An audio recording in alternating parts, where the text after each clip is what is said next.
con vịt cho chị nha.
cho cô tưới rau nè.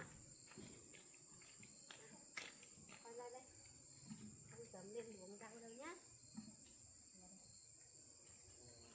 Rồi, cho cô đi lấy nước nhá. Lấy nước thì tưới cho cây rau khô tốt nhá.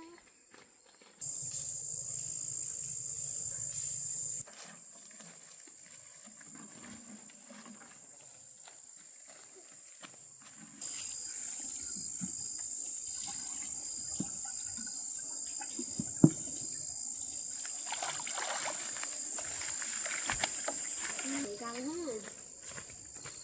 Con đi từ từ thôi nhá. Đi từ lại xuống. Xem cô tưới rau nhá. Dạ rồi, đây. Được rồi. Thấy đi là được. Hôm nay cô vừa mới trồng xong đấy.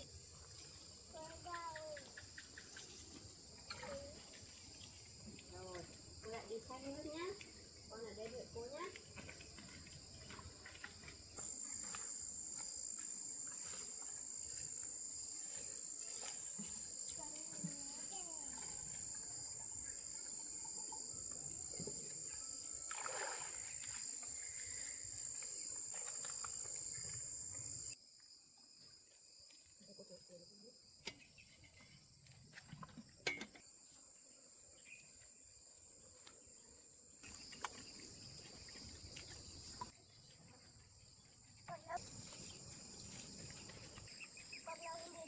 Con đang tưới rau đây, con để đi chơi đợi cô nhá.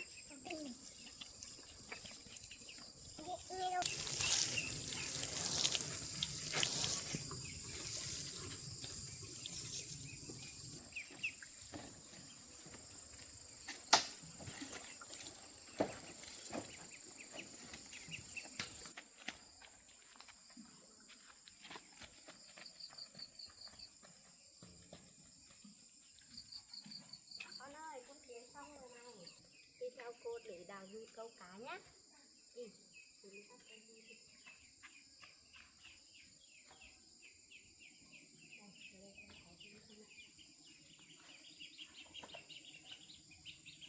Đâu, con có con giun không? Ui, con giun đây. Đây, cô bắt nó nhé. Đây, đấy, con giun to chưa? Để cô đào nhá.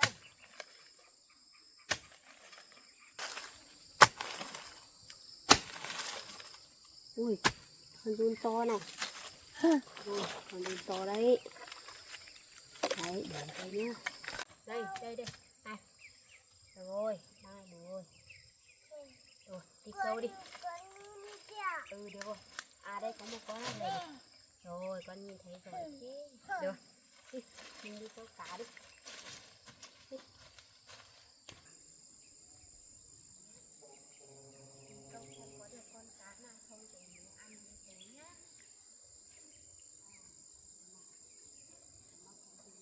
Xem ở dưới này có con cá nào không nè.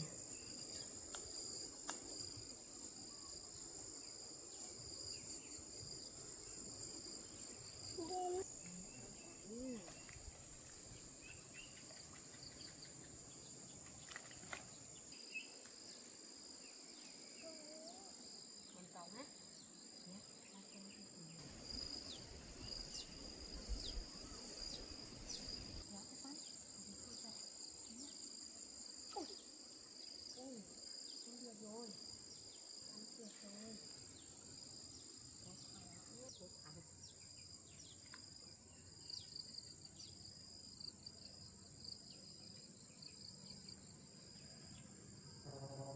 Ôi con ơi, cá ăn kìa. Đấy.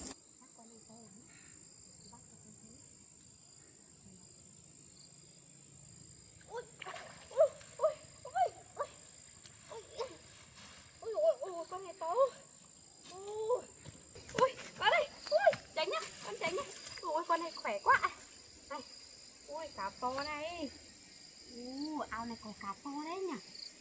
Ui, đây này. Để cô tháo ra nhé. Ui, đây to lắm nhỉ. Để cô lại móc xem được con nào không nhá. Để cô thả xuống này.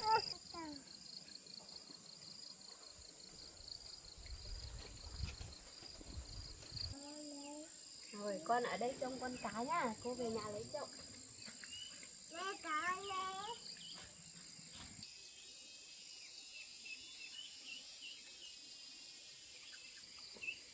Đây cô lấy chậu đây rồi. Đấy con cá không ấy.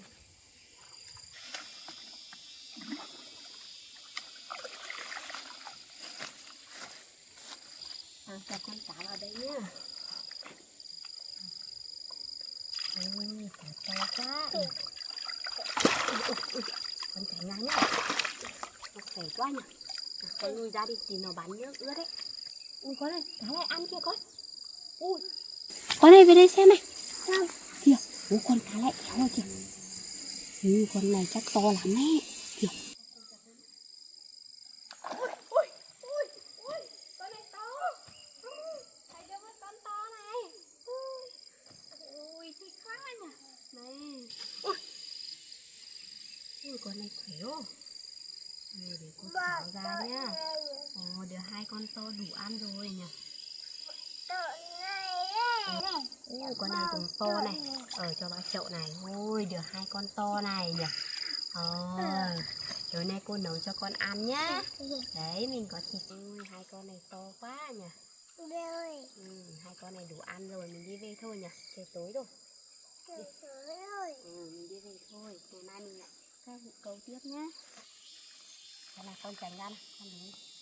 Đấy, con đứng nhá. Rồi, đi về thôi. Trời tối rồi.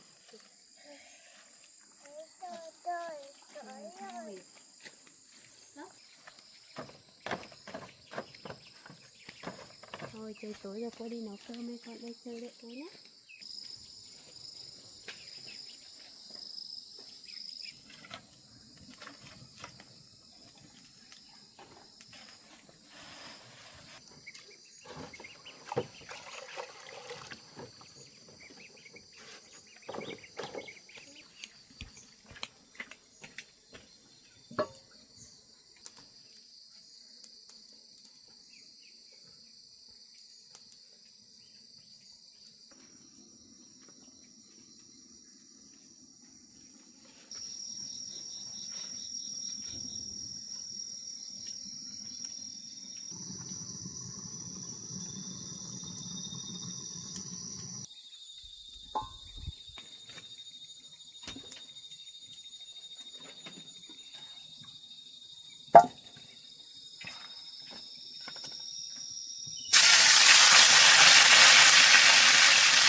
Con ơi, cô nấu rau chín rồi này.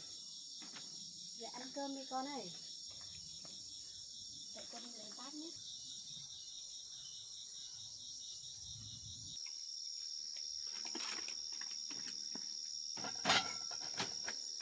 Con vẫn chưa muốn dậy à? Con ơi, về ăn cơm thôi con ơi. Con ơi, về ăn cơm thôi nào. Đây, cô nấu cải chín rồi này. Chưa? Cô nấu cải chín rồi đấy. Cô lấy cơm cho con ăn nhé. Đói lắm rồi phải không?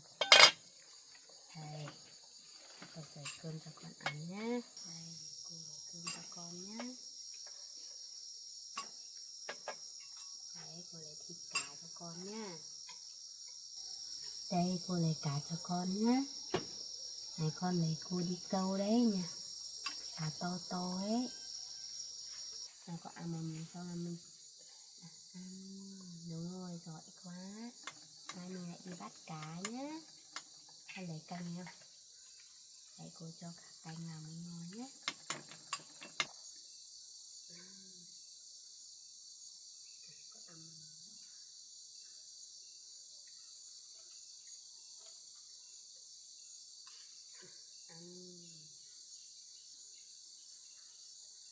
Ăn một miếng khác.